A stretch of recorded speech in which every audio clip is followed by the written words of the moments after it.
If you've ever played with the mortgage calculator and thought, wow, it says I can afford that much, and then immediately felt sick imagining that payment in real life, this video is for you. So on paper, the bank might approve you for a really big number. In your body, that number might feel dangerous. And you don't want to be stuck in a home that you secretly resent. And you don't want to live in a place you own but can't afford to enjoy. And you don't want to be house poor. In this video, we're going to talk about how much house you can really afford. Not just what the bank or the lender says, but what your actual life can support. You'll learn the difference between approval amount and real life comfort amount. The hidden costs people forget when they decide what they can afford. A simple framework for choosing a price range that fits your life, not just your ego. If you've ever thought, I'm scared of ending house poor, stay with me. Let's walk through this step by step. Now, first, let's clear up a really important point. The bank or mortgage number is not a compliment, it's a risk calculation. Every mortgage calculation is a risk calculation.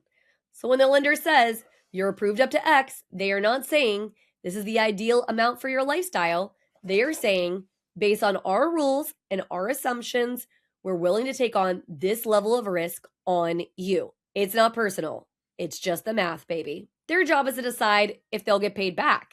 And your job is to decide if you'll have a life. Those two things are not the same. So instead of asking, how much will they approve me for?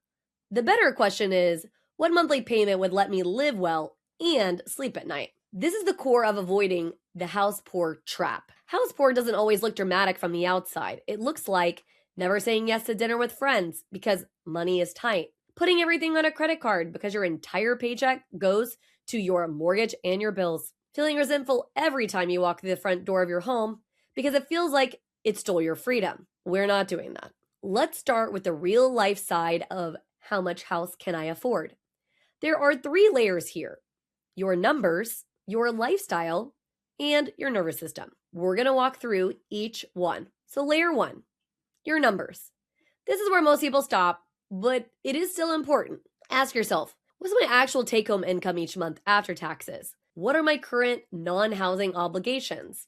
Debt payments, childcare, insurance, anything that won't go away if I buy. What do I typically spend on food, transportation, and basic old life costs? You don't need a perfect budget, but you do need a realistic sense of what comes in and what goes out, and then what's left to work with. From there, you can start to explore things like, okay, if my take home is X and my basic non-housing costs are Y, what housing payment range would leave me with money for savings, fun, and breathing room? Not just surviving, but actual breathing room. Maybe that number is lower than what the bank would approve. That's okay. We are not building your life around the lender's maximum. In fact, we tell each and every single one of our customers if we don't feel like they should go up to the max.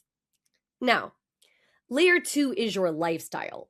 And this is where a lot of people get into trouble because they decide what they can afford based on only income, debt, taxes, and the mortgage itself. They forget things like travel, hobbies, kids' activities, gifts, holidays, going out, self-care, giving, saving for retirement, or even future goals. Your life is a lot more than just your house. So ask yourself honestly, what do I want my lifestyle to include in the next 5 to 10 years? Is travel important to me? Do I want to be able to eat out sometimes without anxiety? Do I value having a buffer for emergencies? Do I want to invest or build other streams of wealth beyond my home? If your mortgage payment eats up so much of your income that everything else constantly feels squeezed, you may technically afford the house, but your quality of life pays the price. Stay tuned. We'll be back right after this message from our sponsors. Imagine having the power to control your financial destiny, no matter where you start.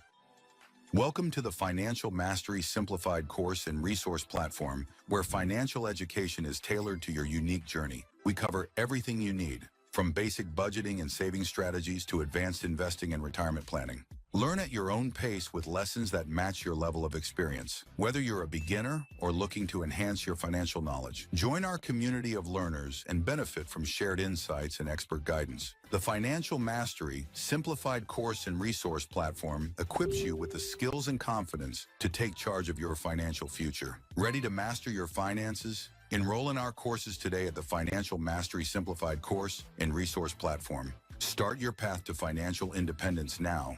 Visit us at fms.tips and fms.college for more information. Hello and welcome to PBJ Mortgage, where your home ownership dreams become reality. Today, we want to share why choosing PBJ Mortgage is the right choice for your home financing needs. At PBJ Mortgage, we're built on a foundation of values that drive us every day. Our commitment to educate, empathize, and empower our clients sets us apart in the mortgage industry. Our clients are at the heart of everything we do, and their success stories speak volumes. With years of experience, our team possesses in-depth knowledge of the mortgage programs, ensuring you receive expert guidance and the best possible rates. We offer a diverse range of loan options to suit your unique needs, including conventional, FHA, VA, and more. No matter your situation, we've got a solution. At PBJ Mortgage, we pride ourselves on providing personalized service.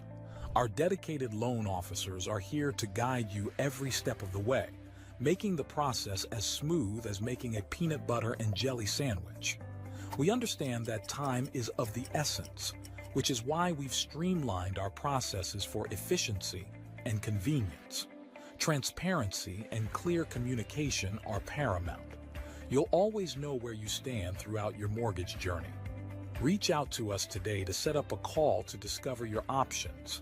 If you're ready to make your home ownership dreams a reality, contact PBJ Mortgage today. Let us empower you during this exciting journey. Phone number 4693733-107 www.pbjteam.com. Visit our website or give us a call to get started. We look forward to helping you secure your future home. PBJ Mortgage, where home begins. Thanks for your patience. A better question than, can I afford this is, can I afford this and still live the kind of life I actually want? Now, layer 3 is your nervous system. So even if the numbers work on paper and your lifestyle theoretically fits, how does your body feel when you imagine that payment every month? Do you picture yourself feeling proud and grounded, clenched and panicked? Sometimes fear is just fear of change. And sometimes fear is your body's way of saying, it's too tight, this is too much. You don't have to obey every anxious thought, but you should listen when everything in you said, this would constantly stress me out. Avoiding the house poor trap means respecting both math and your mental health. And yes, the two can coexist. Now, before we talk about a framework, we need to name some hidden cost people forget when they decide what they can afford. Because your mortgage payment is not the whole story. When you own a home, you also have property taxes, homeowner's insurance, utilities that are sometimes higher than what you may or may not pay at your apartment or rental home, maintenance and repairs, possible HOA fees or condo fees. Some of these may be included in the mortgage payment, but quite a few of them are not. And there are also the optional but real costs like furniture, decor, small upgrades, lawn care or snow removal if applicable, little trips to the hardware store that somehow always total more than what you expected them to. If you only account for principal and interest, you'll feel shocked when the full monthly picture hits. So when you think about how much house you can afford, you're really asking, how much total monthly housing cost fits my life? Mortgage, taxes, insurance, average utilities, any regular fees, all of that matters. Now, let's walk through a simple framework to find your real comfort zone. So, step 1 is going to be to find your calm payment range. Forget with the lender or the bank for a second and ask, what monthly housing payment would I feel calm and not crushing with? Not the number that impresses people and not the number that gets you the biggest house. The number where you can say, I can pay this and still save, still live, and still feel like myself. Write down a range, not an exact number.